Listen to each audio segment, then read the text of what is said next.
Pemirsa apa kabar? Sehat luar biasa? Mudah-mudahan itu harapan saya untuk Anda, untuk kita bersama. 1 jam seperti biasanya kita akan bicara mengenai Jagong Aspirasi. Itu acaranya, podcastnya Jagong Aspirasi. Hari ini temanya menghidupkan kembali semangat kemandirian ekonomi melalui budaya gugur gunung. Tahu-tahu saya luar biasa loh. Saya boleh nggak tepuk tangan untuk beliau berdua? Ini kayaknya temu kangen gitu ya.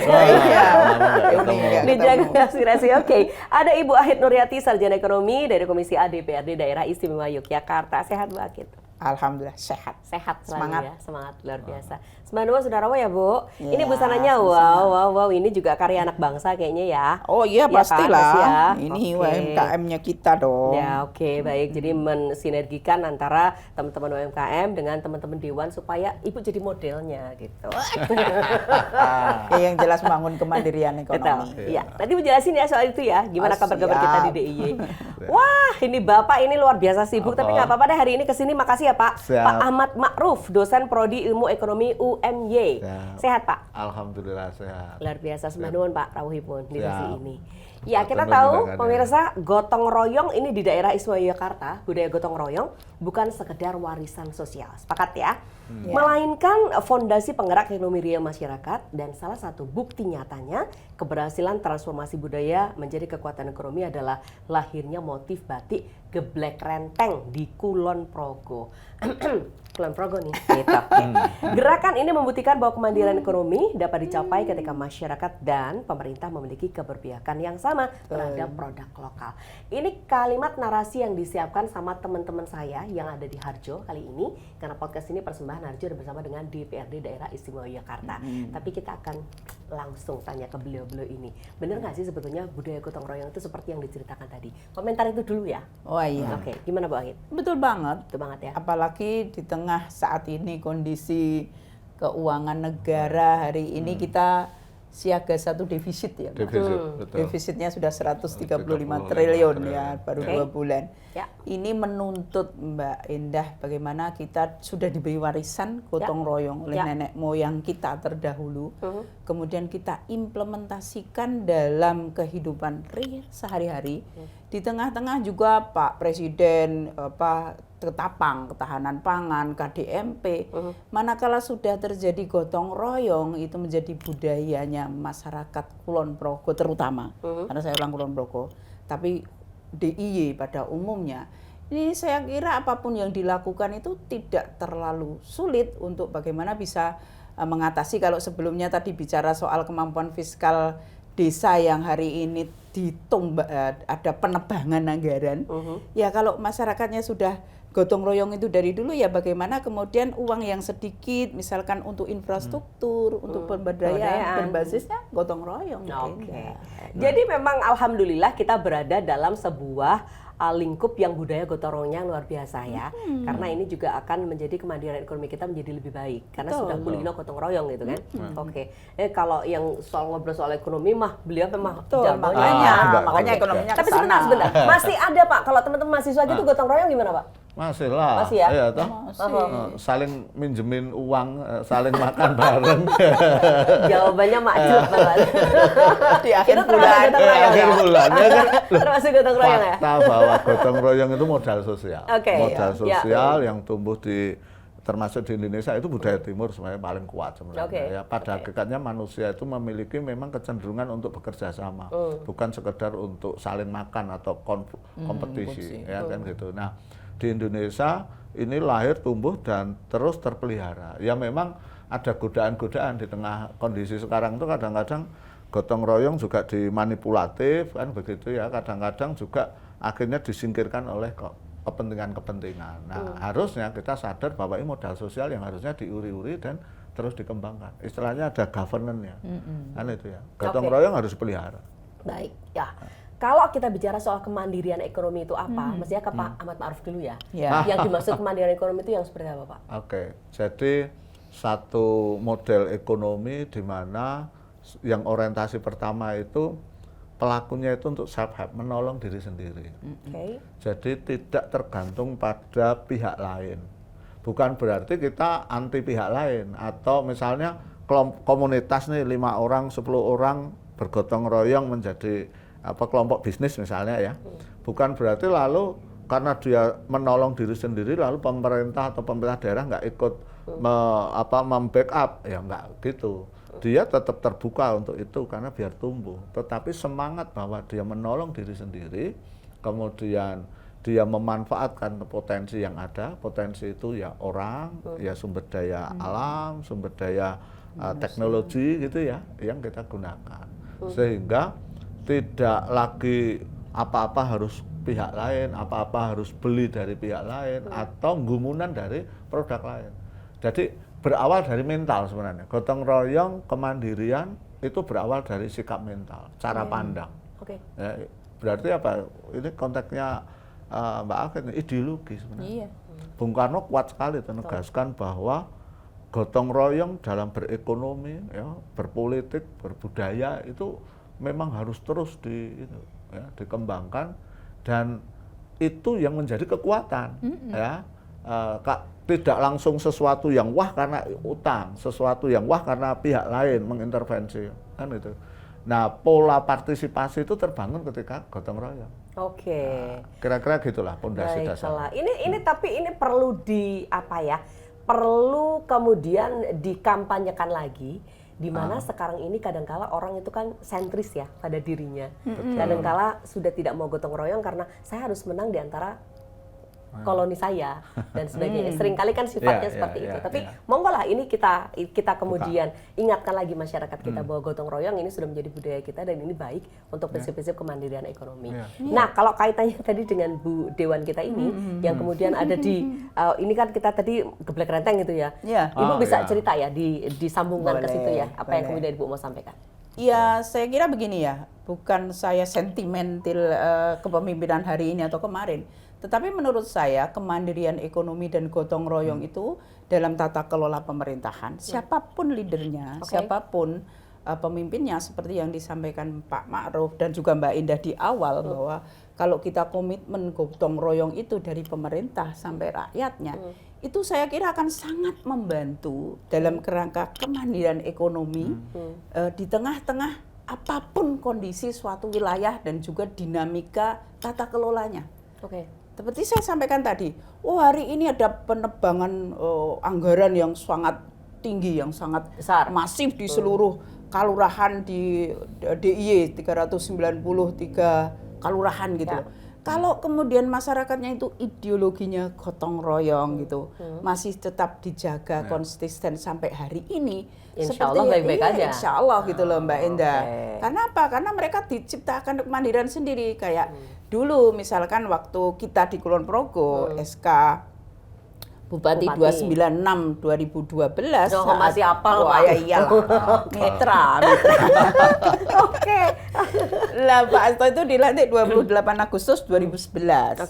Nah, kemudian kan SK 296 tahun 2012 itu mengukuhkan geblek renteng itu sebagai identitas budaya lokal. Ya, sekali lagi ya Mbak, budaya sosial lokal Kulon Progo sebagai identitas. Budaya loh ini. Itu muncul dari atas atau dari bawah? Dari bawah Mas, ini prosesnya profesional, jadi digali dari perlombaan desain motif. Ya, maka kalau kemudian mohon maaf ya hari ini kemudian mau itu karya anak bangsa Kulon Progo yang melalui proses lomba desain gitu loh. Artinya muncul dari karya seni, kemudian dikukuhkan melalui SK, kemudian itu menjadi gerakan. Itu kan gerakan. Gerakannya Olan Kulon Progo bagaimana menciptakan kemandirian ekonomi, pertumbuhan ekonomi dengan budaya gotong royong seperti filosofinya geblek renteng. Yang antara bundaran sama bundaran tidak terputus. Tetapi ini dalam tata kelola pemerintahan pun menunjukkan bahwa pembangunan di Kulon Progo harus sustainable. Terbukti Pak Hasto juga melanjutkan programnya Pak Toyo. Kalau dulu Pak Toyo Tirto Margo Saras. Kemudian Pak Hasto menjadi Saras Margo Tirto sesuai dengan backgroundnya masing-masing. Oh, Nah, oke. kalau Pak Toyo petani, dia dulu juragan Lombok, ya sudah Tirto Margo Saras. Dari Pengarian dulu Banyu, ya mengaliri seluruh sawah di Kulon Progo. Lah Pak Hasto karena dokter, beliau Saras Margo Tirto. Oh, sehat dulu. Ya, maka Oh, program oke. 100 harinya langsung apa? Berobat gratis waktu itu. Waduh, kita pusing ini, jebol atau enggak nanti, apa Anggarannya. bedanya? Ternyata Tapi enggak selama- jebol? Enggak. Oh, oke. Dada itu. Saras berarti. Kalau kalau jebol kan nggak saras.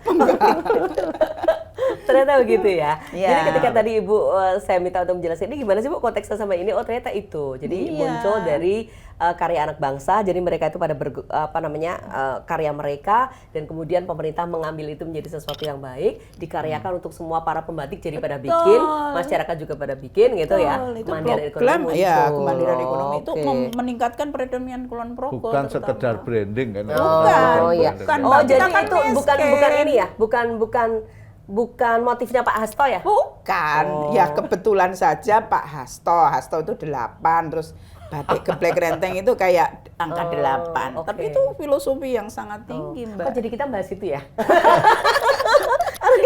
Enggak, jadi kan sekalian kita ngobrol gini ya Pak ya? Iya, Oke. kan ini. Baiklah, jadi konsep-konsep kemandirian ekonomi melalui budaya gugur gunung. Nah ini jelasin dulu gugur gunung. Gugur gunung terus pun Ibu Akid.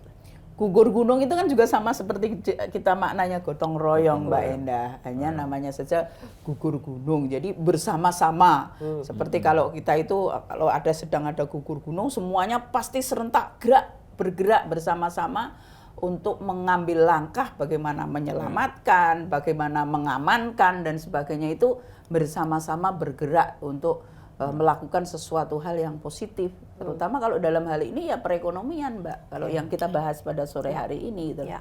Bagaimana kita secara bareng-bareng, tidak peduli apa ya, kalau hari ini seperti disampaikan Pak Ma'ruf sudah dipolitisasi, Ya, ada ya repot, gotong repot. royong maknanya juga disamarkan, atau Mbak Indah mengatakan kan hari ini banyak orang, aku sudah settle sih, aku tak butuh lagi gotong royong. Jangan salah, Oke. kerja tim lebih baik daripada kerja personal. Betul. Terus Ya, mboten, ya, Mas betul, Ma'ruf. betul. Kayak begitu loh. Jadi ayo kalau gotong royong, kalau nggak gotong royong hari ini, coba contoh ini di kota. Saya kan sekarang di kota ya. Bagaimana mengatasi sampah kalau nggak gotong royong? Nggak bisa. Ya. Nggak bisa seseorang mengatasi sampah dari hulu ke hilir kalau tidak ada gotong royong. Ada yang milah, ada yang ngangkut, ada yang mengelola. Nah ini harus ada gotong royong. Ini memang sesuatu yang harus kita pertahankan dan terus kita gelorakan, Mbak Ina. Oke, baiklah. Nah, kalau kita bicara soal kita tarik ke pemerintahan ya sekarang ya, dari kebijakan dan sebagainya, apa yang dilihat? Kalau sekarang kan Ibu ada di DIY nih, jadi kan nggak hanya bicara soal Kulon Progo Oh ya, iya, tapi di saya DIY semua. soal kemandirian Betul. ekonominya, kemudian soal budaya gugur gunungnya dan sebagainya. Apakah pemerintah juga memberikan ruang yang baik Bu untuk itu bisa terjadi? Ya pastilah. Melalui program-program juga kita beli. Kalau saya DPR DIY ya, misalkan karena mitra saya BBBD salah satunya ya.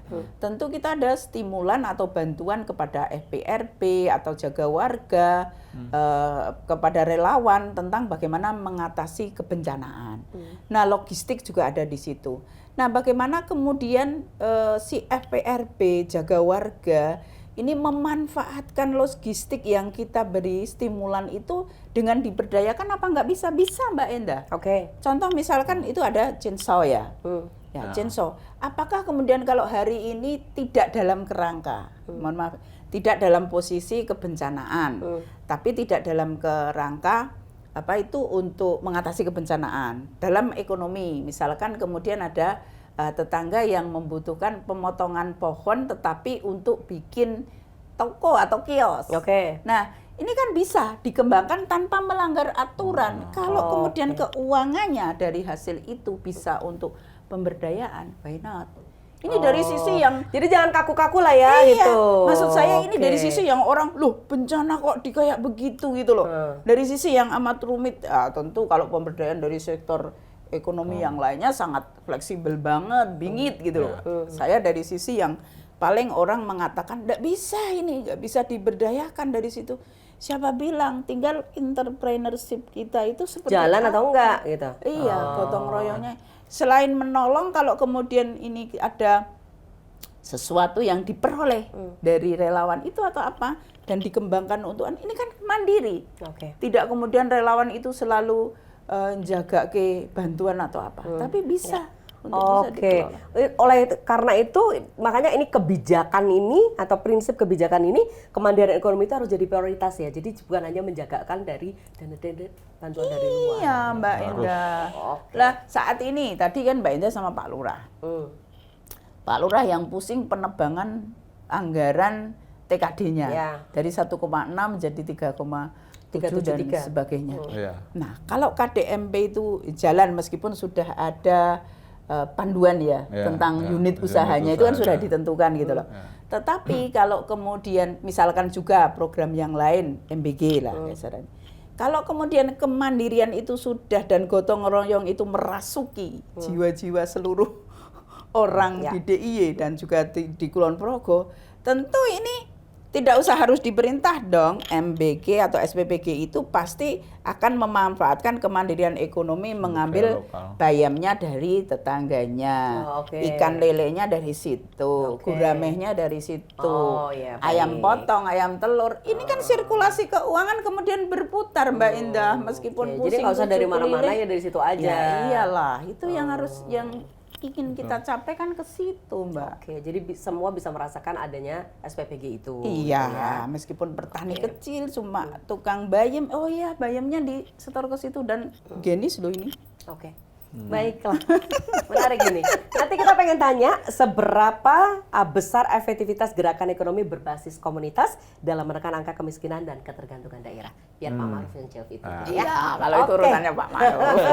Karena tadi secara kemasyarakatan Bu Akid kan sudah jelaskan ke kita yang Oke. data-data yang di lapangan Ya. itu seperti apa dan peluang-peluang apa yang bisa kita gunakan gitu, kita tangkap gitu ya sebagai sebuah kemandirian ekonomi. Lagi-lagi budaya gotong royong.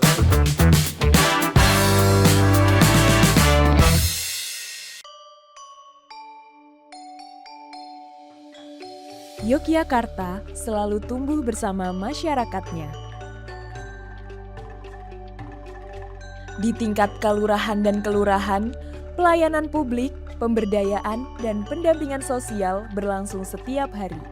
Untuk memperkuat peran itu, lahirlah Peraturan Daerah DIY Nomor 3 Tahun 2024, regulasi yang memberi pondasi baru bagi pembangunan. Peraturan daerah ini mengatur bagaimana desa dan kelurahan diberi ruang lebih besar untuk menjalankan program strategis. Mulai dari layanan sosial, pemberdayaan ekonomi, hingga pendampingan keluarga. Komisi A DPRD DIY mengawal percepatan implementasi peraturan daerah ini agar manfaatnya langsung dirasakan oleh masyarakat. Salah satu program yang kini diperkuat oleh Peraturan Daerah Nomor 3 Tahun 2024 adalah percepatan penanganan stunting. Dengan regulasi ini, kolaborasi lintas sektor di tingkat kelurahan menjadi lebih jelas, mulai dari pendataan keluarga beresiko, intervensi gizi, hingga pendampingan kesehatan.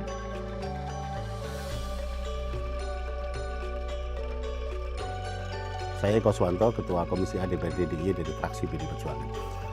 Pertama, PDI Perjuangan memiliki komitmen yang kuat untuk membangun kalurahan dan kelurahan di daerah istimewa Yogyakarta dengan menjadikan kalurahan dan kelurahan sebagai nomor 1 pusat pelayanan publik, nomor 2 pusat pergerakan pertumbuhan ekonomi rakyat, nomor 3 pusat pengembangan kebudayaan. Tanggung jawab Pemda DIY adalah nomor 1 menyusun regulasinya.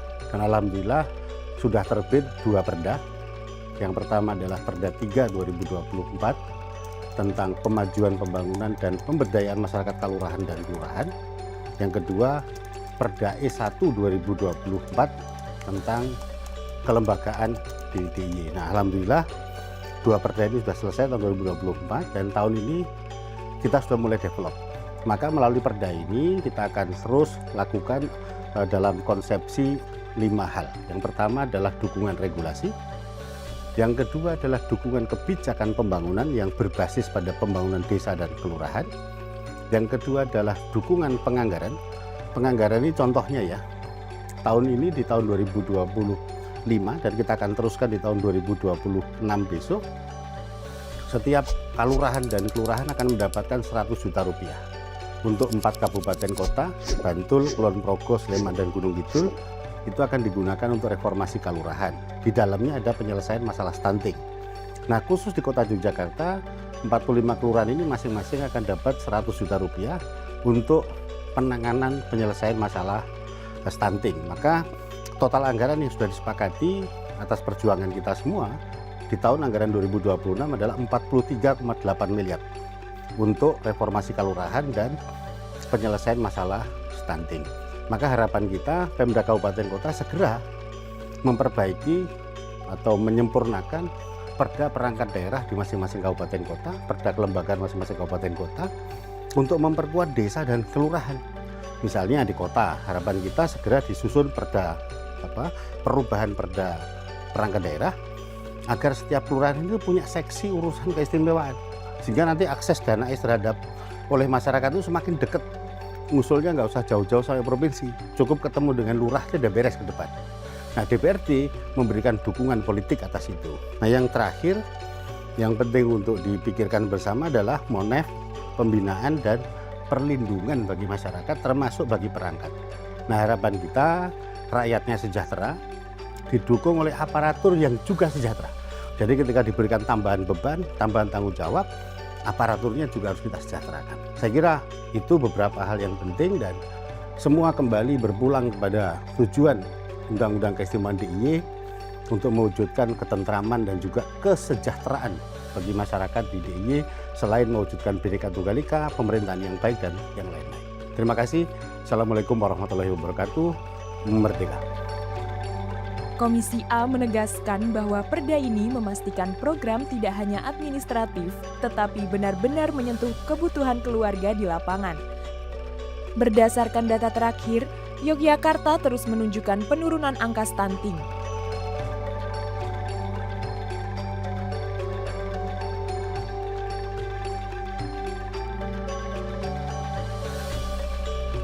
Namun, tantangan tetap ada, mulai dari pendataan keluarga beresiko, pemenuhan gizi, hingga edukasi kesehatan. Karena itulah model pendampingan di tingkat kalurahan menjadi kunci. Di Kota Yogyakarta, percepatan penanganan stunting dilakukan secara terintegrasi. Pendampingan keluarga beresiko, edukasi gizi, pemanfaatan dapur sehat, hingga penguatan peran kader menjadi bagian dari pendekatan berbasis komunitas.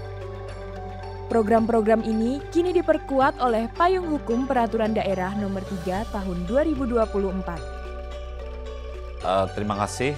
Saya selaku Wali Kota menyampaikan bahwa strategi pemerintah Kota Yogyakarta dalam hal untuk penanganan dan penurunan stunting, saya kira kita punya program-program yang sifatnya melekat kepada masyarakat dan langsung kepada target, ya. By name by address keluarga yang berisiko tinggi stunting, seperti katakanlah ada balita yang dia belum stunting tapi masih kurus, wasting, itu. Maka ini menjadi bagian yang risiko stunting. Begitu juga yang stunting. Kemudian ada warga yang anaknya terlalu banyak, ya, dan deket-deket balitanya banyak. Ini juga menjadi bagian risiko tinggi stunting. Ada ibu hamil yang istilahnya kek, ya, jadi kekurangan kalori, energi, protein, yang kurus. Ini juga bagian dari risiko stunting. Ada orang yang baru aja nikah tetapi anemia, kemudian juga kurus. Ini juga menjadi bagian risiko stunting karena nanti kalau hamil anaknya pasti juga stunting. Nah, masih banyak lagi risiko-risiko stunting seperti rumahnya yang kumuh, miskin, hamil. Ini juga bagian dari risiko tinggi stunting. Oleh karena itu, pemerintah Kota Yogyakarta menyiapkan data yang sifatnya by name by address, kemudian intervensi langsung kepada sasaran. Nah, kami terima kasih dengan ada perda dari pemerintah Daerah Istimewa Yogyakarta, Perda nomor 3 tahun 2024 itu sudah mengamanatkan ada di pasal 6, di pasal 19, 18 yang menyatakan bahwa ada alokasi anggaran dan ada kebijakan dukungan anggaran untuk pengentasan stunting. Dan kemudian dukungan anggaran itu berbasis pada kelurahan. Nah inilah yang kemudian kami tentu berterima kasih dan ini sangat bermanfaat sekali ketika kemudian dalam realisasinya ternyata anggarannya sebesar 100 juta per kelurahan. Sehingga anggaran 100 juta per kelurahan ini kita belikan makanan minuman yang diurus melalui pemberdayaan masyarakat setempat. Sehingga para kader sehat, pendamping keluarga, juga PKK, itu semua sudah punya catatan siapa namanya di mana, alamatnya di mana yang harus mendapatkan bantuan ini. Sehingga kader-kader tadi kemudian yang mengadakan makanan, membeli makanan, kemudian membagi makanan. Dan makanan dibagi tentu hitungannya harian, supaya betul-betul ini fresh dan tepat sasaran. Ya, ada telur, ada ikan, ada ayam yang bisa dibagi kepada warga yang berisiko tinggi tadi. Oleh karena itu, saya berharap mudah-mudahan dengan program ini maka penurunan stunting akan lebih cepat lagi. Dari angka sementara ketika di tahun 2024 itu angka stunting kita masih 14,8%, tetapi di sekarang ini data sementara sudah menunjukkan 9,6%. Nah ini saya kira satu angka yang menggembirakan juga.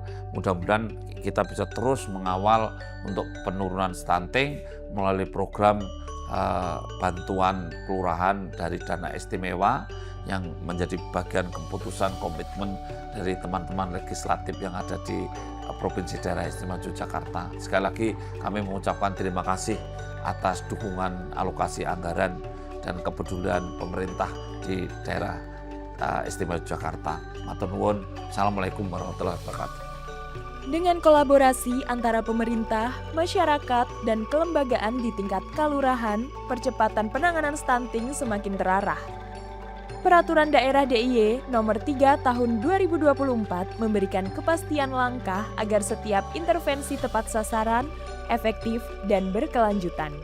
Harapannya, Yogyakarta terus menjadi provinsi dengan kualitas pembangunan masyarakat yang semakin sejahtera. DPRD DIY mengawal kebijakan untuk kesejahteraan masyarakat.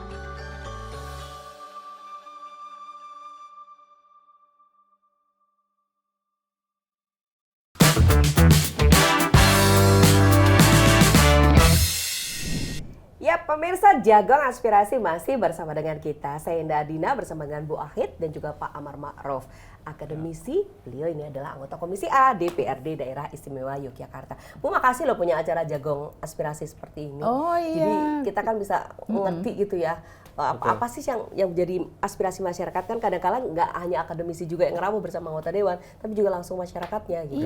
Jadi apa yang mereka kedepankan. Tapi ya Bapak tuh akademisi tapi kan juga masyarakat, jadi komponennya masyarakat juga gitu. Orang Jogja Iya kan, Pak? Orang Jogja asli ya, Pak. Iya. Oke, Pak, tadi pertanyaan saya, berdasarkan data sebetulnya seberapa besar efektivitas gerakan ekonomi berbasis komunitas, khususnya untuk menekan angka kemiskinan dan ketergantungan daerah? Oke. Ya, gini, ekonomi masyarakat lokal yang basis kelompok, yang basis gotong royong itu biasanya wujud kelembagaannya ya, kelompok, usaha kelompok, koperasi atau prakoperasi, kan gitu ya, atau ya bentuk-bentuk ekonomi yang saling terkait, ya, saling terkait, meskipun mungkin tidak punya entitas badan hukum PT atau CV atau apa, ya, tetapi perilaku yang dia saling bekerja sama. Nah, di Jogja pola ini masif sebenarnya untuk di kalangan menengah bawah, dan itu menjadi penciri. Saya orang kampung, jadi di kampung saya itu ada banyak kelompok, istilahnya kelompok arisan, kelompok apa. Itu kelihatan kalau diomongin efisien bisa jadi nggak efisien. Sering kumpul iuran, tapi efektif memberi solusi. Betul. Banyak problem sosial, problem ekonomi rumah tangga itu tersolusi karena kelompok. karena ada arisan, ada koperasi. Meskipun tidak punya badan hukum koperasi, tapi dia nyebut koperasi. Saya lebih tepat nyebutnya prakoperasi. Banyak sekali seperti itu. Kelompok tani itu bisa eksis berkembang kalau ada spirit gotong royong. Kalau enggak bubar itu. Ya. Nah, pola-pola pengorganisasian dalam bisnis yang saling membantu kayak gini banyak sekali di komunitas. Saya punya dampingan misalnya teman-teman difabel. Itu mereka berkelompok lalu usaha bersama ternak ayam. Ayam yang free range Mbak, yang omega tinggi itu, yang tinggi yang itu. telurnya lagi kondang kemana-mana. Telur bahagia istilahnya kan. Karena apa? Karena ayamnya bahagia dipelihara. Substansinya apa? Mereka saling mau melakukan sesuatu kerjasama, kemudian menjalankan bisnis bareng gitu ya. Nyatanya bisa, kan gitu ya. Artinya ini semakin meneguhkan bahwa ketika kita mau ekonomi kekeluargaan, asas kekeluargaan itu diterapkan ya, dalam praktek real dan saling disupport, misalnya government mensupport, civil society mensupport, saya yakin itu akan tumbuh bagus. Di negara lain tumbuh, di negara Eropa, di negara bahkan Asia ya, Jepang, tetangga kita aja yang kayak Singapura, gerakan ekonomi basis komunitas itu tumbuh. Nah, Indonesia harusnya lebih bisa tumbuh. Kadang-kadang ini terpangkas karena unlearn, ketidakpahaman mengembangkan ekonomi kelompok. Saya agak khawatir, misalnya koperasi KDMP ini, itu memangkas gaya merah putih itu memangkas pola yang di bawah. Yang di bawah ini kan sudah banyak ada. Kalau diajak agak cukup, memang butuh waktu ya. Dari bawah tadi yuk diagregasi ke level desa, lalu mereka mengkonsolidasi kan jadi. Kalau sekarang ini top down kan, polanya harus ini, pakai aset desa harus ada. Ini bisa tumpul nih. Saya takutnya itu politik project, ya. Bangunan harus sama, wah kayak gini ini repot, ya, repot. Tapi ya terserah lah, karena itu program ya. Bagi saya silakan aja, tapi jangan sampai itu mematikan apa yang sudah tumbuh di komunitas. Itu penting banget. Baiklah. Kalau kita bicara dalam konteks daerah istimewa Yogyakarta, tadi kan salah satunya kecuali civil society adalah government. Government kita gimana Bu untuk tumbuhnya seperti itu? Ya kita sangat mendukung ya Mbak. Dan saya yakin seperti yang disampaikan Pak Ma'ruf ini kan memang sudah dari dulu dilakukan ya, meskipun tidak harus itu berwujud kelembagaan. Contoh di Kulon Progo saja Mbak Indah, di pegunungan sana, Kokap sana. Saat menghasilkan besek, kipas atau apa industri itu sudah dari dulu berbasis komunitas. Yang nganu bambu sendiri, yang nyiratin bambu sendiri, yang nganyam sendiri, yang ngambil sendiri. Ini kan sebetulnya kelompok kerja, ya toh, tapi tidak terlembagakan. Artinya itu sudah budaya sebetulnya. Nah, kami di government itu sebetulnya mendorong, maka tema PBD DIY 2026 saja yang kita usung itu adalah padat karya. Kita kembalikan bahwa di tengah kesulitan ekonomi hari ini, minimnya anggaran, apa yang bisa kita persembahkan untuk masyarakat? Ya model infrastruktur gotong royong, Mbak. Stimulus yang di situ ada UP-nya, ada upah pekerjanya. Tetapi kemudian memang orientednya kalau itu berada di leading sektor dinas tenaga kerja, dulunya itu hanya tenaga kerja. Tapi hari ini kan kemudian tidak hanya tenaga kerjanya saja yang mendapatkan upah, tapi infrastruktur jalannya ternyata kualitasnya juga lebih bagus dari kemudian dikerjakan oleh pihak ketiga. Artinya dari sisi kebijakan kita, baik dari sisi aspirasi maupun olah-olahan kita saat kita berkoordinasi rapat kerja di badan anggaran pun kita support terhadap hal tersebut, Mbak Indah. Oke, jadi iklim ini di Jogja bagus ya Pak? Ya bagus, tapi ada tantangan ya, karena perubahan sosial lalu jiwa-jiwa individualis itu kan tetap muncul. Ya seperti yang saya katakan tadi kan, orang kan cenderung kalau mau gede ya terus kapitalis gitu loh. Artinya mematikan teman-teman yang lain supaya dia bisa tumbuh besar. Jadi ekonomi rakyat, ekonomi mandiri itu tidak harus kecil, ya kan? Kadang-kadang sekarang terpola bahwa gue kecil kayak gitu, tapi kalau gede lain kan, nggak pola. Di mindset kita terus kecil. Iya, selalu kecil. Padahal ya enggak, bisa aja gede kan gitu ya. Bergotong royong pada skala penanganan ekonomi yang gede bisa enggak? Ya harusnya bisa. Kan begitu ya. Sekarang misalnya DIY itu kalau kolaborasi penanganan sampah serius misalnya menjadi aset ekonomi bisa enggak? Ya bisa. Ya. Cuman kadang-kadang tadi loh terpangkas oleh kebijakan, misalnya kayak pusat. Sekarang tahu-tahu ada program listrik itu, energi listrik, pengelolaan sampah yang berbasis sampah. Niatnya bagus ya, tapi lihat pola ini saya agak mengkhawatirkan juga. Karena masyarakat ini yang sekarang sudah diedukasi tadi memilah, memilih, mengolah itu ya, itu bisa kehabisan bahan baku karena di situ minimal harus 1.000 ton misalnya per hari. Ini kan bisa diolah, bisa menjadi ekosistem yang bagus kan gitu. Dan sekarang masyarakat sudah diajari bagaimana sejak rumah tangga itu yuk dibudayakan memilah biar sampah itu terkelola. Nah besok kalau demand-nya kurang, sampahnya kurang, industri tadi bisa kolap itu.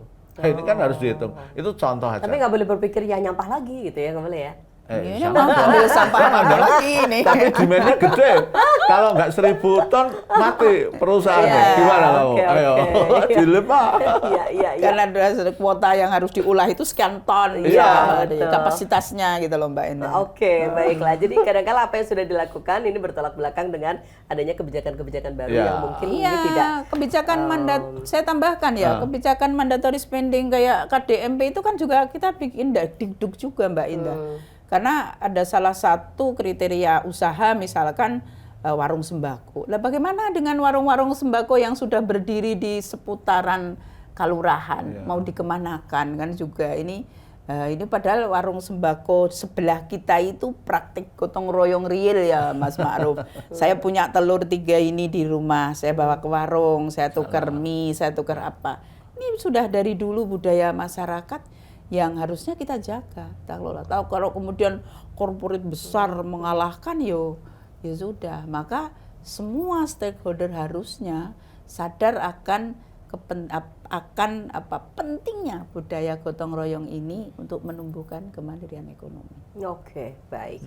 Penjelasan-penjelasan yang diberikan Bu Akid dan juga Pak Ahmad Ma'ruf ini kan membuat kita menjadi berpikir ulang, oh ya berarti kita harus melakukan itu karena kita tidak hidup sendirian ya di dunia ini, jadi kita ada tetangga, ada masyarakat yang ada di lingkungan kita dan sebagainya. Gimana sih caranya mandiri, kemandirian ekonomi itu terbentuk, tapi budaya gotong royong itu tetap juga bisa kita jaga. Justru ini saling mendukung ya, satu dengan yang lainnya. Masyarakat kita siap nggak ya Pak dengan yang seperti ini? Kalau sebetulnya Ibu cerita tadi kan sudah dari dulu kita begitu ya. Cuman kan modernisasi yang terjadi atau kemudian apa saja yang di tengah masyarakat itu yang merubah mindset mereka, merubah kebiasaan mereka, itu seringkali kemudian menggugurkan aspek gotong royongnya, menggugurkan Kalau, Pak akademisi kalau saya nanggapi gini, memang tantangannya berat, khususnya pada generasi anak-anak sekarang ini, Z, dengan gitu ya, Pak? budaya Milenial. gadget yang sifatnya individualistik gitu ya, itu kadang karena proses gotong royong itu proses sosial, berarti interaksi sosialnya itu sebenarnya harus real, bukan berarti mereka tidak saling kerjasama, mereka biasa bisnis bareng dengan teknologi itu ya gotong royong juga. Mau main PS aja barengan loh. Jadi yang harus kita tangkap bahwa pola gotong royong itu bisa berubah. Saya ingin negaskan itu. Tapi spirit kebersamaan, spirit mau bekerja sama itu yang harus terus dipertahankan. Karena yang khawatir adalah individualisme itu. Ya. Soal main di dalam dunia teknologi yang canggih ya, sekarang berbisnis online dan sebagainya, gotong royong bisa nggak? Ya tetap bisa, kan itu ya. Affiliate itu juga bentuk gotong royong loh Pak ya. Makanya itu kan pola-pola. Makanya saya katakan polanya bisa berubah, spiritnya ya nggak boleh berubah. Karena bisnis ini termasuk pemahaman Pak soalnya. Dipikirnya affiliate itu kan kita sendiri, padahal itu gotong royong ya. Kita afiliasi orang lain. Jadi bukan bekerja bersama loh Mbak. Jadi berbeda dengan kerjasama dan bekerja bersama. Itu berbeda Mbak. Jadi kalau misalkan tadi ya satu komunitas yang saya gambarkan pada zaman dahulu, ini kan mereka sudah membagi. Ya tidak saya, meskipun satu keluarga kami bisa loh. Iya, itu si adik tugasnya mengambil bambu, ngiratin, kemudian sudah satu keluarga. Tapi kan mereka enggak dari dulu agar berbagi, bekerja sama, sehingga semuanya bisa mandiri, Hidup semuanya bersama. bisa bertumbuh ekonominya kayak gitu. Oke. Ya. Ini sejalan ya Pak ya. Jadi artinya kadangkala yang kita sebut sebagai sendiri itu pun ada aspek gotong royongnya, cuman kita tidak sadar akan hal itu. Lebih-lebih kalau kita sadar melakukan itu ya mudah-mudahan besar semua gitu ya. Spirit gotong royong ini kalau dalam berekonomi, contoh koperasi tadi ya, koperasi atau apapun lah namanya ya bisa. Karena kalau anak muda pakai koperasi kadang sudah Iya malas, ya, kadang-kala jadul Tapi banget koperasi yuk kita gitu. join bisnis, jadi join bisnis adalah gotong royong. Kita berbagi peran, kita melakukan sesuatu yang punya goal yang jelas, kan itu. Kita tidak sekedar nongkrong di situ, ada tujuan yang jelas. Menggerakkan ekonomi rakyat tadi, kayak spirit yang disampaikan model menumbuhkan gebrek renteng tadi, itu kan gerakan ekonomi. Nah, gerakan ekonomi itu perlu. Ya. Kita tanya Bu Ahid nanti bela beli itu ya Bu ya? Ya, Oh iya, itu boleh. tagline-nya Iya. tempatnya Gimana banget itu Bu? Itu kan juga soal kemandirian ekonomi dan gotong royong kan? Oh iya, jadi bagaimana kemudian kemandirian ekonomi, maka dulu ya Mbak, gerakan-gerakan real, gerakan masyarakat itu kita wujudkan dalam program-program milen. Mbak Indah kan sering ke Kulon Progo dulu, misalkan ada airku, ya toh. Bagaimana mengelola sumber daya alam kita kemudian kita olah menjadi minuman yang bisa kita minum tanpa kemudian harus membeli produk-produk lain yang dari luar, toh kita punya yang sama. Nah ini kan gerakan konkret ya, bagaimana spirit kemandirian dan spirit gotong royong. Lah mengolah air itu apakah sendiri? Kan enggak. Nah, bagaimana kita melihat ini ahli pertanahannya siapa? Kan kemudian ini terkumpul kerjasama dari kumpulan SDM yang bisa menghasilkan sesuatu dari bumi kita sendiri, bela beli Kulon Progo, diciptakan oleh orang Kulon Progo, dibeli oleh Kulon Progo, itu bentuk pembelaan terhadap Kulon Progo. Begitu Mbak. Ya, ini membangun kebanggaan. Dan Iya. juga kemandirian. Jadi yang harus dicatat hari ini adalah spirit itu tadi yang disampaikan Pak Ma'ruf itu. Spirit itu harus kita gelorakan terus. Hari ini anak muda, iya, lu kok koperasi atau katro gitu loh. Tapi tidak nyadar mereka itu kerjanya ya. Contoh anak saya sendiri mendirikan kafe dengan teman-temannya. Secara tidak langsung sebetulnya dia itu kayak gotong royong dan itu cerminan koperasi sebetulnya modal bersama ya, meskipun ada tingkatan ownernya siapa atau apa, tapi kan ini bekerja sama gitu loh. Tanpa sadar itu juga sebetulnya yang dia lakukan. Nah, yang kita butuhkan adalah spirit sosial seperti itu. Bagaimana masih ada empati, ada kepekaan. Oh, aku harus kerjasama dengan Mbak Indah dong untuk hal ini. Kayak gitu. Tidak kemudian tadi yang disampaikan Pak Ma'ruf di awal, top down ya Pak Ma'ruf, diberi modal tanpa kemudian nyun sewu ini diberi pengetahuan berdasarkan kepekaan sosial dulu juga. Bagaimana kepekaan sosial ini harus terus diasah. Oh, aku mengembangkan usaha ini, kan tentu harus tahu potensi wilayah itu seperti apa, pasar saya harus seperti apa. Ini yang harus diasah. Pada siapapun gitu, harus agar sesuatu itu bisa betul-betul berhasil. Jadi nggak justru gagap dengan keputusan-keputusan yang diberikan oleh negara ya. Karena tadi ada ini tapi kita sendiri belum tahu untuk apa, kemudian baru meraba-raba. Ya mudah-mudahan berhasil deh gitu. Iya. Doakan berhasil. Kalau civil society-nya Pak, kalau masyarakat kita masih oke Pak untuk budaya gotong royong dan kemandirian ekonomi? Dalam realita ya sekarang ini civil society tetap penting. Perannya tetap signifikan ya. Karena satu, pemerintah sendiri sudah mulai kewalahan fiskalnya terbatas. Ya, iya kan sudah mulai goyang nih. Hari ini defisitnya tadi ada tsunami fiskal katanya gitu Pak. Terus. Tapi sesuatu kan tetap harus bergerak, harus tumbuh. Masyarakat tetap harus terus maju kan begitu. Siapa yang berperan? Society sendiri, ya, masyarakat sendiri. Tapi masyarakat itu butuh partner, butuh mitra, kan begitu ya. Maka dalam teori reinventing government, teori lama itu ya David Osborne tentang kewirausahaan birokrasi itu masih relevan. Udahlah kalau memang negara nggak bisa mampu menghandle semua dan memang nggak perlu. Kalau memang masyarakat bisa, itu perankan masyarakat.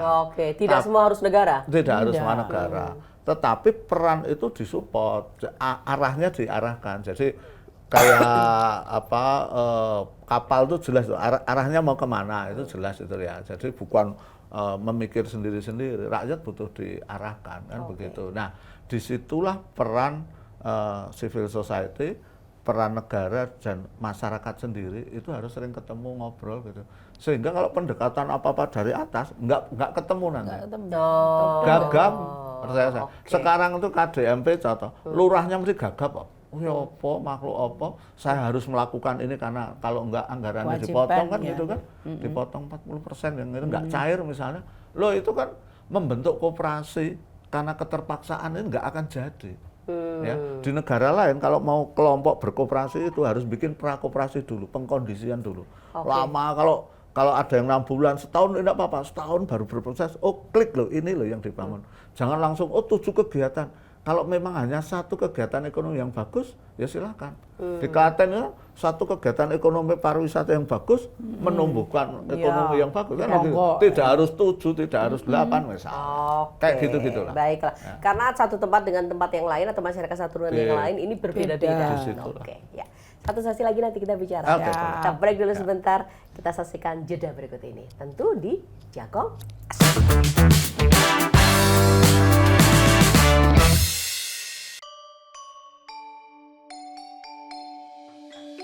Yogyakarta selalu tumbuh bersama masyarakatnya.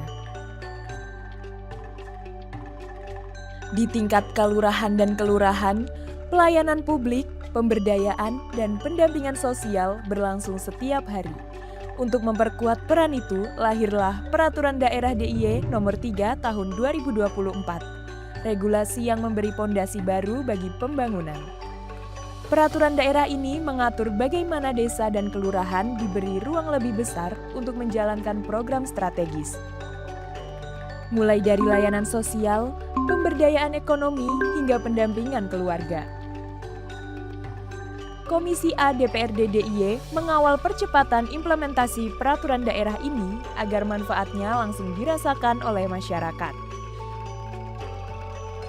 Salah satu program yang kini diperkuat oleh Peraturan Daerah Nomor 3 Tahun 2024 adalah percepatan penanganan stunting. Dengan regulasi ini, kolaborasi lintas sektor di tingkat kelurahan menjadi lebih jelas, mulai dari pendataan keluarga beresiko, intervensi gizi, hingga pendampingan kesehatan.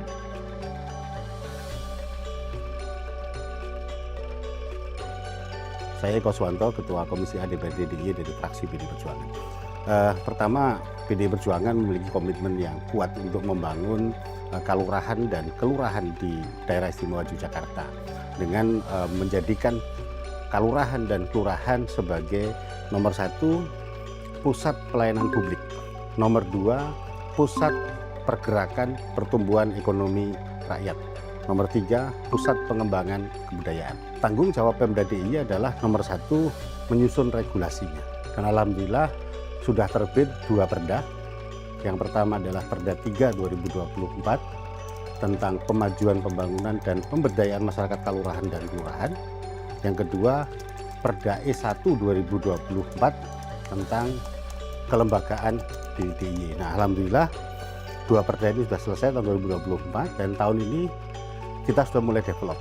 Maka melalui perda ini kita akan terus lakukan dalam konsepsi 5 hal. Yang pertama adalah dukungan regulasi. Yang kedua adalah dukungan kebijakan pembangunan yang berbasis pada pembangunan desa dan kelurahan. Yang kedua adalah dukungan penganggaran. Penganggaran ini contohnya ya, tahun ini di tahun 2025 dan kita akan teruskan di tahun 2026 besok, setiap kalurahan dan kelurahan akan mendapatkan 100 juta rupiah untuk 4 kabupaten kota, Bantul, Kulon Progo, Sleman, dan Gunung Kidul. Itu akan digunakan untuk reformasi kalurahan. Di dalamnya ada penyelesaian masalah stunting. Nah, khusus di kota Yogyakarta, 45 kelurahan ini masing-masing akan dapat 100 juta rupiah untuk penanganan penyelesaian masalah stunting. Maka total anggaran yang sudah disepakati atas perjuangan kita semua di tahun anggaran 2026 adalah 43,8 miliar untuk reformasi kalurahan dan penyelesaian masalah stunting.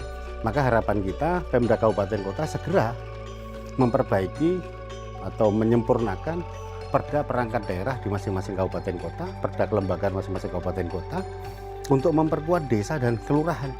Misalnya di kota, harapan kita segera disusun perubahan perda perangkat daerah agar setiap kelurahan itu punya seksi urusan keistimewaan, sehingga nanti akses dana terhadap oleh masyarakat itu semakin dekat. Ngusulnya nggak usah jauh-jauh sampai provinsi, cukup ketemu dengan lurah sudah beres ke depan. Nah, DPRD memberikan dukungan politik atas itu. Nah, yang terakhir yang penting untuk dipikirkan bersama adalah monef, pembinaan dan perlindungan bagi masyarakat termasuk bagi perangkat. Nah, harapan kita rakyatnya sejahtera, didukung oleh aparatur yang juga sejahtera. Jadi ketika diberikan tambahan beban, tambahan tanggung jawab, aparaturnya juga harus kita sejahterakan. Saya kira itu beberapa hal yang penting dan semua kembali berpulang kepada tujuan Undang-Undang Keistimewaan DIY untuk mewujudkan ketentraman dan juga kesejahteraan bagi masyarakat di DIY selain mewujudkan Bhinneka Tunggal Ika, pemerintahan yang baik dan yang lain-lain. Terima kasih.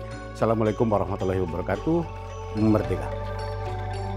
Komisi A menegaskan bahwa perda ini memastikan program tidak hanya administratif, tetapi benar-benar menyentuh kebutuhan keluarga di lapangan. Berdasarkan data terakhir, Yogyakarta terus menunjukkan penurunan angka stunting.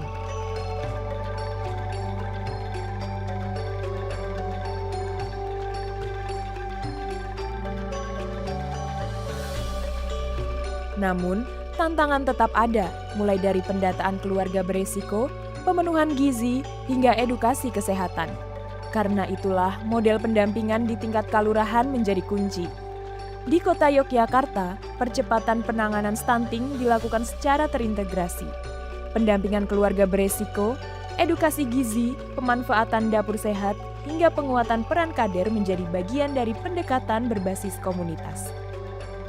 Program-program ini kini diperkuat oleh Payung Hukum Peraturan Daerah Nomor 3 Tahun 2024. Terima kasih. Saya selaku Wali Kota menyampaikan bahwa strategi pemerintah Kota Yogyakarta dalam hal untuk penanganan dan penurunan stunting, saya kira kita punya program-program yang sifatnya melekat kepada masyarakat dan langsung kepada target, ya. By name by address keluarga yang berisiko tinggi stunting, seperti katakanlah ada balita yang dia belum stunting tapi masih kurus, wasting, itu. Maka ini menjadi bagian yang risiko stunting. Begitu juga yang stunting. Kemudian ada warga yang anaknya terlalu banyak, ya, dan deket-deket balitanya banyak. Ini juga menjadi bagian risiko tinggi stunting. Ada ibu hamil yang istilahnya kek, ya, jadi kekurangan kalori, energi, protein, yang kurus. Ini juga bagian dari risiko stunting.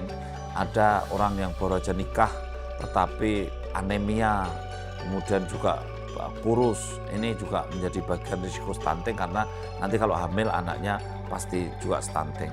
Nah, masih banyak lagi risiko-risiko stunting seperti rumahnya yang kumuh, miskin, hamil.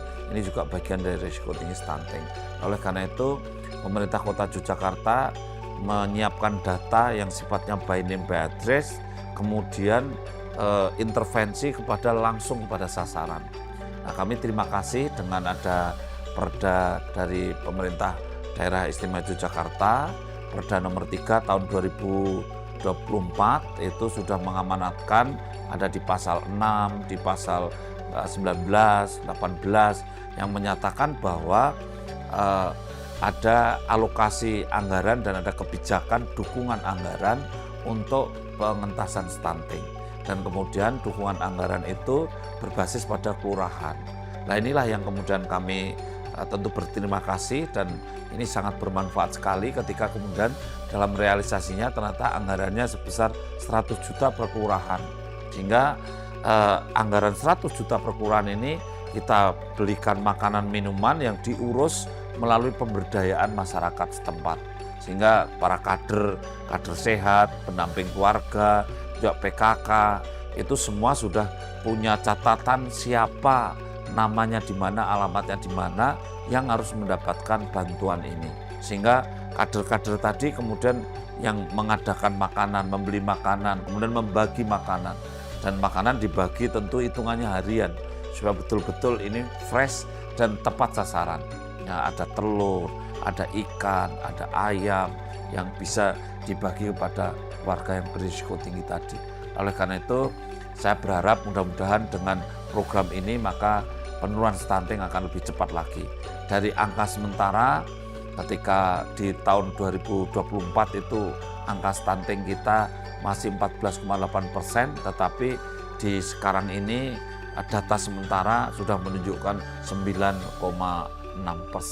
Nah, ini saya kira satu angka yang menggembirakan juga.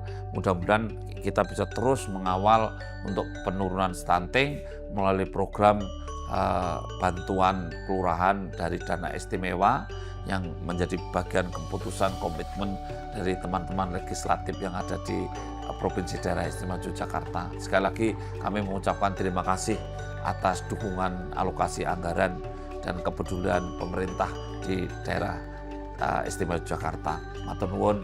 Assalamualaikum warahmatullahi wabarakatuh.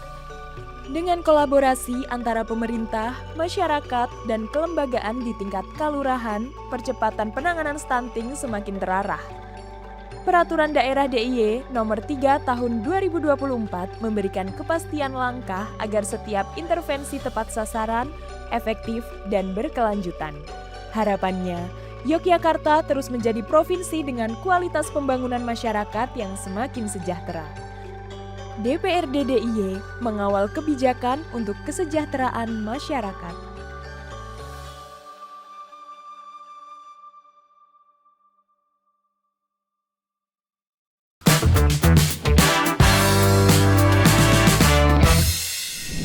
Ya pemirsa, Jagong Aspirasi Persembahan DPRD Daerah Istimewa Yogyakarta. Bu Wahid, Pak Ma'ruf, lanjut ya. Senang tadi ketika tahu masyarakat yang kemudian guyup rukun, gugur gunung, gotong royong dan kemudian mandiri secara ekonomi. Tadi Ibu yang cerita karena Ibu kebetulan ada di Kulon Progo ya. Jadi ceritanya soal geblek renteng, soal bela-beli Kulon Progo dan sebagainya. Dan itu real, membangkitkan ekonomi. Ya, pastilah ya yang diobrolin sama Bu anggota dewan nggak mungkin fantasi gitu. Real dong yang terjadi, ya karena itu dulu dikawal jadi Ibu bisa cerita gitu.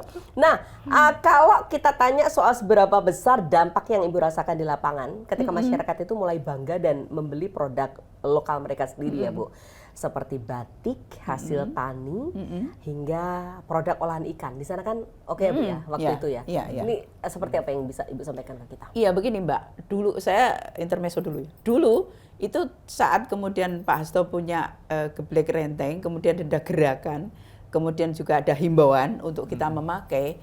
Itu awal-awal itu saat kemudian modelnya masih itu belum ada. Tapi kemudian lama-lama lu kok bagus ya, setiap tahun di-upgrade itu orang-orang itu tumbuh kebanggaan. Jadi justru kalau Jagong, kalau acara ini nggak pakai batik geblek renteng, kayaknya gimana? Kurang. Apalagi semua itu sudah menjadi gerakan ya. Saya misalkan ketua DPRD waktu itu, saya itu setiap tamu datang ke Kulon Progo, ke DPRD untuk sharing sama saya soal anggaran, soal inovasi dewan dan sebagainya. Cendera mata saya ya karena menumbuhkan ekonomi masyarakat dan bela-beli Kulon Progo, ya saya kasih geblek renteng. Ternyata yang di luaran sana itu juga kok bangga kok. Terbukti dulu pesanan dari Kalimantan Timur untuk seragam sekolah di sana 4 miliar tuh loh. Pesan di Kulon Progo konkret seragam. Itu Iya. ya? Kalau yang ngasih ke teman cendera mata geblek renteng itu saya jadi satu yang dikasih soalnya. Itu berarti bener Pak, bukan Ibu ngarang gitu loh. Papat batik loh. Nah, ini ada jadi kemandirian. bangga memberikan itu. Iya, Ada. Kemudian soal makanan ya Mbak. Saat kemudian kan waktu itu gerakannya langsung bela beli Kulon Progo. Maka saat kemudian jamuan rapat-rapat tidak pakai gandum-ganduman, roti-rotian gitu. Awal yo kok kok pisang godok, kok telok godok, kok apa itu. Tapi kemudian saat ahli gizi menyampaikan berapa kadar ketercakupan gizi dari ini, akhirnya kemudian ya semua orang-orang itu kalorinya banyak, gula itu gula. Nah, ini ada kebanggaan tersendiri gitu loh. Saat tersadarkan kan kesadarannya ini tersadarkan akan kebutuhan asupan gizi. Ternyata ini loh, ini yang saya makan ini meskipun tidak roti, tetapi ini adalah gizi yang memang dibutuhkan oleh tubuh kita. saya. Ya. Kemudian kalau di Kulon Progo dulu Alfamart dan Indomaret itu kan bentuk juga ya menjadi Tomira. Ya, ini kan bentuk cinta kita terhadap produk lokal. Ya memang keripik pisangnya Mbak Erna belum seenak Laes atau apa, tapi kita menuju ke sana. Maka yang disampaikan Pak Maruf itu betul, bentuk support sistemnya dari pemerintah itu harusnya tidak top down langsung ini modal, ini bentuk usahanya, enggak. Diberikan saja mereka itu support system. Misalkan dari sisi permodalan ya Pak, bagaimana kemudian kita subsidi bunga banknya. Kalau di Kulon Progo kan pernah waktu setelah COVID kita kemudian kredit, bunganya dibayar pemerintah ya. Kredit itu sebetulnya bentuk-bentuk yang harus kita usaha. Biarkan usaha masyarakat tumbuh. Kita mensupportnya dari support sistemnya, dari kebutuhan permodalannya, dari pelatihannya, dari pasarnya. Oh ini kita bagaimana ekspornya ya. Birokrasi ekspor agar kemudian diperkecil dan sebagainya, perizinannya dan sebagainya. Itu yang harusnya dilakukan, Mbak. Oke. Jadi itu bentuk support pemerintah supaya menumbuh kembangkan ekonomi mereka. Bukan kemudian langsung order bahwa buatlah ini, cuman apa yang ada di masyarakat itu yang dikembangkan, diberikan stimulus atau support system dalam bentuk-bentuk yang itu bisa lah di-create ya, sesuai dengan kebutuhan masyarakat. Iya, gitu. Saya melihat ya Mbak Indah, karena sering ke lapangan ya, usaha-usaha yang tumbuh dari masyarakat, kreasi dan inovasi masyarakat itu biasanya awet. Misal ya di Kalibawang di Kulon Progo itu kan ada penghasil durian. Masyarakat akhirnya berkreasi, kok kulit durian di mana-mana ya. Ternyata dibikin keripik durian enak. Oh iya enak. Sesuatu yang kemudian orang belanja, ini sesuatu banget sekarang kok bisa ya. Ini namanya durian kemudian sampai kulit-kulitnya dibikin. Inovasi yang diciptakan masyarakat, pemerintah cukup memberikan dorongan dengan tadi kreditnya, tempatnya, bimbingan teknisnya, atau agar memberikan peluang pasar, peralatannya, kan kayak gitu loh Mbak. Oke, baiklah. Gimana Pak pendapatnya? Setuju Pak? Ya, kok praktek-praktek Kulon Progo ini menurut saya menjadi best practice ya. Siapapun pemimpinnya harus memang seperti itu, bahwa rakyat ditumbuhkan, digelurakan semangatnya. Supaya itu kan bukan semangatnya pemerintah itu kan semangatnya rakyat itu, semangatnya warga. Dan warga spirit gotong royong itu ya sudah ada. Kita sebagai makhluk sosial itu tetap punya kecenderungan kita untuk selalu berinteraksi dan bekerja sama. Nah itu dikontekkan dalam gerakan ekonomi contohnya itu. Kalau ketika ada bencana kita udah teruji. Waktu Bantul teruji sekali. Merapi teruji. Iya kan? Itu menunjukkan memang modal sosial kita itu tinggi. Nah, yang nggak mudah adalah memang di gerakan ekonomi, ya butuh praktek nyata, butuh komitmen. Karena kalau cuman ujar iso nglakoni, nggak membentuk kayak gitu, bila beli tadi, yo nggak bisa. Sampai kita ngomong produk lokal, minuman sajiannya bukan minuman lokal, nggak akan ketemu, kan? Nggak ketemu. Keberanian menggunakan itu sudah bagian dari support yang luar biasa. Istilah Bu Akid, bila beli tadi, bilanya tadi loh ya. Tapi itu juga mengajak masyarakat untuk bisa seperti itu bukan sesuatu yang mudah sih Pak ya. Betul. Cuman ini harus dilakukan secara konsisten gitu. Bukan berarti kita anti produk asing, nggak apa-apa, kita tetap mengkonsumsi produk luar ya nggak apa-apa. Cuman hargailah produk domestik dulu dalam bentuk prioritas konsumsinya. Kan begitu. Itu yang paling utama. Termasuk dalam program-program yang dijalankan ya ini dikasih ruang ya. Supaya mereka bisa berkembang. Betul. Nah kalau yang tadi Bu, gimana menjaga konsistensi masyarakat sendiri ya? Kalau masyarakat sudah oke lah dengan gotong royongnya, kemandirian ekonomi, bela beli dan sebagainya. Ini masyarakat bisa nggak sih Bu dijaga konsistensinya? Iya, kalau dari sisi tata kelola pemerintahan memang salah satu instrumennya menggunakan regulasi. Tapi itu instrumen saja salah satu. Tetapi bagaimana spirit ini terus kita gelorakan itu senjata paling utama Mbak Indah.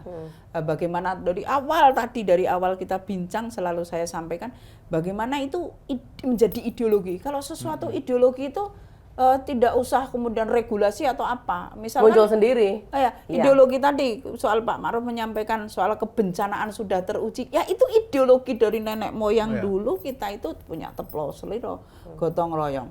Nah, kemudian bagaimana kemudian ini terus kita jaga. Tata kelola pemerintahan hari ini yang kemudian mohon maaf ini kalau tidak mengindahkan inovasi dari bawah atau suara bawah. Dari sisi proses perencanaan saja, coba Mbak Indah lihat sesuatu program yang itu tumbuh dari masyarakat sama program top down. Misalkan penataan Gelagah sajalah, Gelagah Indah, pariwisata Gelagah Indah, karena saya seringnya di Kulon Progo ya. Kalau kemudian itu budaya dari masyarakat dulu, tidak kemudian ini ada wisata kuliner yang bangunannya kayak begini, terbukti kan sampai hari ini mangkrak. Tapi kalau itu warung-warung dulu biarkan tumbuh kayak kawasan Bejen yang di Sarangan sana, biar tumbuh dulu, nanti kemudian kita tata, ya sudah berjalan. Nah hari ini ada tambah lagi kan sekarang di pinggir lautnya sampai ke sana, saya bilang biarkan tumbuh dulu asal jangan merusak green belt. Nah tertata rapi Mbak, karena itu tumbuh dari masyarakat. Mereka menggali dari masyarakat. Kata kunci itu ya berarti. Ya. Pak, inovasi digital gimana Pak? Ya, itu menjadi kebutuhan.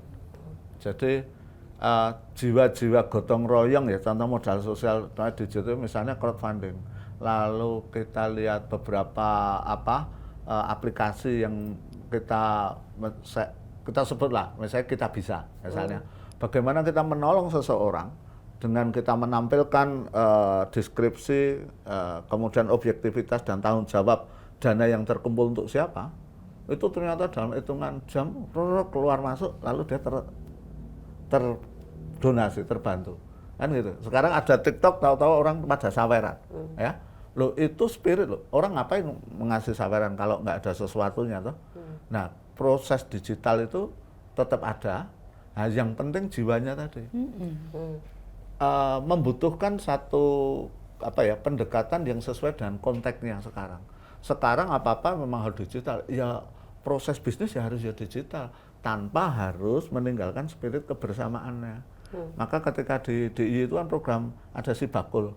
Sibakul dengan berbagai inovasinya terus menerus itu ya. Itu semakin menunjukkan bahwa ekonominya menyesuaikan konteks sekarang, tapi jiwanya yang dirawat. Kan gitu ya. Dais itu banyak sekali ternyata untuk kesulitan itu ya. Dais itu bahkan sampai hari ini bisa mensupport subsidi ongkos kirim. Ya mungkin tidak sebanyak dulu waktu Covid ya, mungkin lah ya. Tapi bahwa negara memberi stimulus itu menggerakkan ekonomi bawah. Pakai apa? Pakai platform, pakai digital. Nah, model-model kayak gitu. Jadi mengkontekkan pada kondisi sekarang itu menjadi kebutuhan. Ya, teknologi informasi nggak bisa lagi dipilih. Seperti kita kalau kuliah, sekarang kuliah apa harus duduk di kelas terus? Belum tentu ya. Sekali dua kali duduk di kelas penting, tetap penting. Untuk sebuah kehadiran ya. Penting toh komunikasi itu ya. Ya. Tetapi juga kalau online terus mesti juga jelek. Kan gitu kan? Ya. Tetapi kalau tanpa menggunakan teknologi nggak bisa. Kita ada plafonnya kan gitu ya. Semua informasi sekarang bisa dicari. Menganalisis dengan cepat ada AI. Apa lalu AI dilawan? Enggak. Ya, jangan.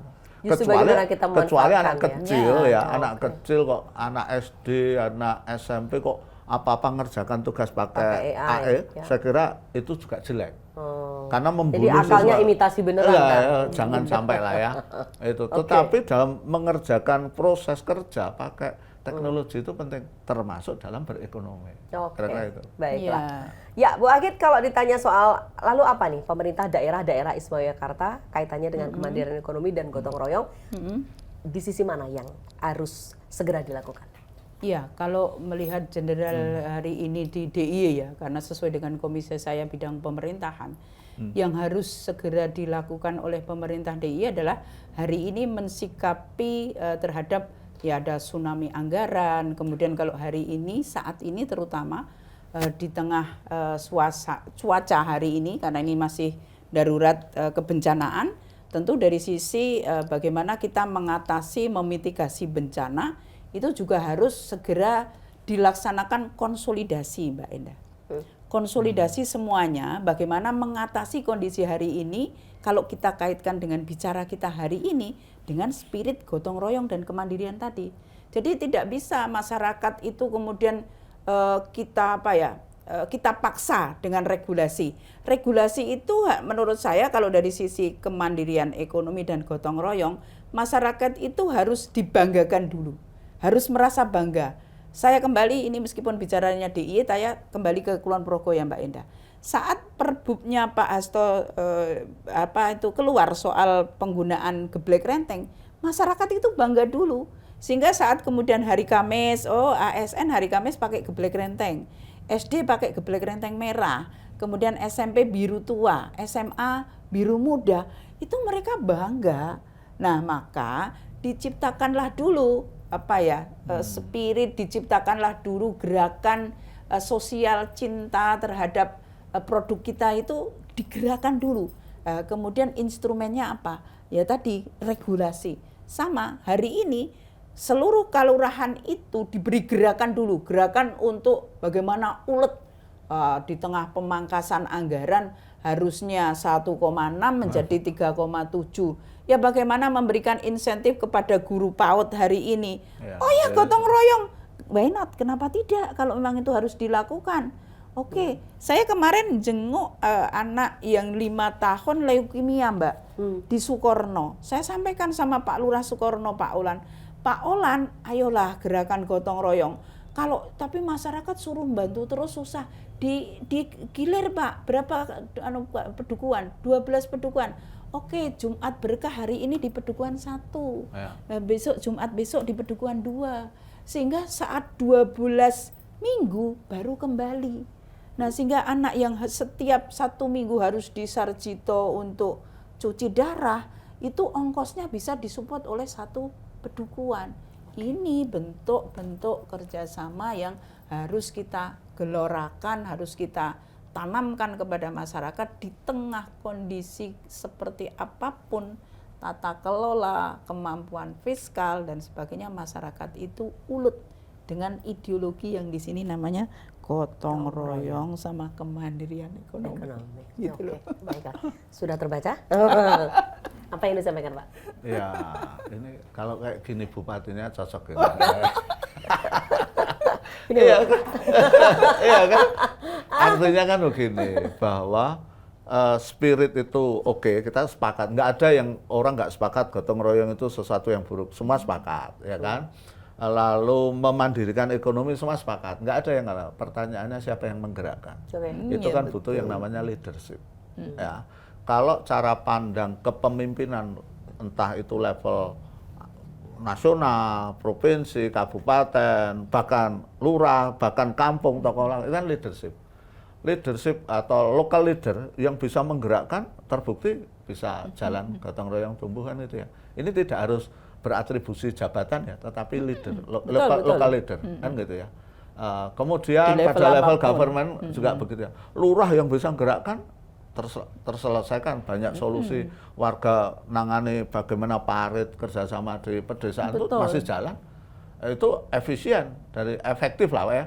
Kalau dihitung ngomong efisien ekonomi berapa, kadang-kadang nggak perlu dihitung-hitung kayak gitu. Budaya nyumbang misalnya, budaya nyumbang itu budaya gotong royong sebenarnya. Orang mengatakan wah ini kadang-kadang berat, tetapi itu saling, itu kan saving dan di saving saling membantu aja untuk kegiatan sosialnya ya. Dan itu nyatanya bisa tumbuh. Nah, pertanyaannya adalah leader tadi itu bisa menggerakkan itu enggak. Syaratnya adalah mau komitmen dan memberi contoh. Tidak omdo. Saya lihat beberapa daerah ya, dan di provinsi kabupaten di Indonesia yang leadernya memang mau turun memahami itu ya, menggerakkan, itu biasanya bisa 2 periode. Kalau lurah itu ya 3 periode terbukti nyatanya ya, tidak harus money politik ya. Nah, sekarang ini kadang-kadang kan leader karena sudah money politik, lalu dia orientasi harus kembali modal, kan begitu. Yang gitu-gitu udah untuk gimmick kampanye aja, lalu perilakunya enggak. Nah, akhirnya antri OTT. Ngeri. Baiklah, dari forum-forum apapun, kalau leader itu memang sebagaimana mestinya, mudah-mudahan ya semuanya akan menjadi baik gitu ya. Ya, Lebih-lebih ya. dalam daerah dan sebagainya. Ya. Wahid Matur Subhanallah, terima kasih banyak. Sama-sama Mbak Indah. Ya. Sukses Cintaku. selalu. Ya. Amin. Selamat berjuang di lini Siap. masing-masing. Di lini masing-masing siap. Pak Maruf, Thank you. sehat selalu ya Pak. Amin, amin. Oke. Dosenku loh Mbak. Gitu ya. Ini bicara sampainya Pak dosen ini agak nervous. Oke, terima kasih banyak. Atur. Mudah-mudahan kita bisa jagongan lagi ya, seperti Ya. ini ya di Jagong Aspirasi, Siap. supaya ini juga bisa memberikan insight untuk masyarakat siapapun. Kita bisa lihat bagaimana tadi pemikiran dari Bu Wahid, bagaimana pemikiran Pak Ahmad Mahruf, dan bagaimana pemikiran Anda sejalan dan sebagainya. Mari kita sinergikan. Mudah-mudahan menjadi daerah istimewa Yogyakarta yang selalu istimewa. Saya Endah Ardina pamit dulu. Next ketemu lagi di Jagong Aspirasi. Dadah. Atur.